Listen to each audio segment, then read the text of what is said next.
আন্তঃৰাষ্ট্ৰীয় চাহ দিৱসৰ দিনটোতে ৰাজ্যৰ একাংশ স্থানত প্ৰতিবাদত বহিল চাহ শ্ৰমিক। এনডিএল চাহ কোম্পানীৰ প্ৰবঞ্চনাৰ বিৰুদ্ধে সৰব ৰাজ্যৰ শ শ চাহ শ্ৰমিক।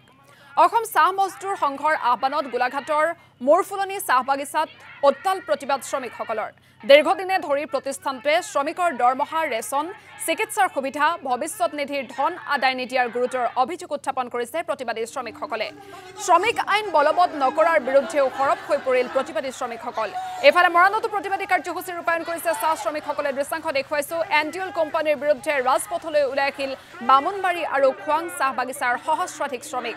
প্ৰধানমন্ত্ৰী, মুখ্যমন্ত্ৰী, শ্ৰম মন্ত্ৰীৰ প্ৰতিকৃতি দাহ কৰি উত্তাল প্ৰতিবাদ সাব্যস্ত কৰিছে মৰাণত এইসকল শ্ৰমিকে।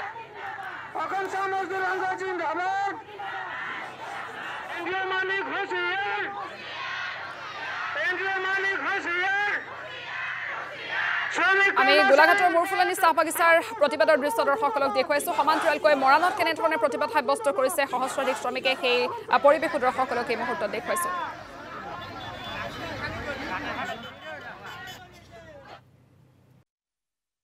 অসম চাহ মজদুৰ সংঘৰ উদ্যোগত গোটেই অসমতেই 10খন চাহ বাগিচা এনডিএল চাহ কোম্পানী আছে।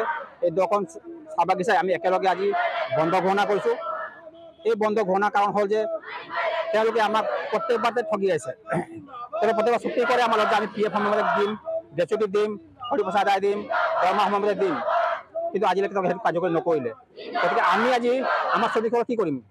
আমাৰ ওচৰতো কাজিয়া কৰা আমাৰ কোনো ব্যৱস্থা নাই। গতিকে আমি গণতান্ত্ৰিকভাৱে প্ৰতিবাদ সাব্যস্ত কৰিছোঁ আৰু আমি সমদল কৰিম। এতিয়া আমি পিছত যদি এই আমাৰ কথা নুশুনে, এই আমাৰ আৱাজ যদি তেওঁলোকে শুনি নাপায়, তেতিয়া আমাৰ ওচৰত কোনো উপায় নাই। আমি নেক্সট টাইম আমি একো জঙিয়ান কৰিব।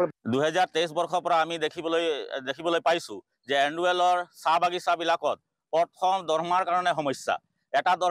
দুটা দৰমহা হ'লে এটা দৰমহা দিয়ে, সেই অনুপাতে লাহে লাহে গৈ এতিয়া দেখিছোঁ আমি এনডিএলৰ 10খন চাহ বাগিচাত শ্ৰমিকৰ দৰমহাৰ লগতে ৰেচন বন্ধ হৈছে, যিটো অত্যধিক ভয়াৱহ। এতিয়া চাহ শ্ৰমিকৰ ল'ৰা ছোৱালী এতিয়া যিটো সময়ত মেট্ৰিক পাছ কৰিছে, হাই ছেকেণ্ডেৰী পাছ কৰিছে, যিটো সময়ত তেওঁলোকৰ কিতাপ পত্ৰ ইউনিফৰ্মৰ দৰকাৰ, সেইটো সময়ত তেওঁলোকৰ দৰমহা প্ৰতি কিন্তু তেওঁলোকৰ ৰেচনৰ সুবিধা নাই। আমি এইখিনিতে অসম চৰকাৰক ক'ব বিচাৰিছোঁ যে অসম চৰকাৰৰ এটা শ্ৰম বিভাগ আছে।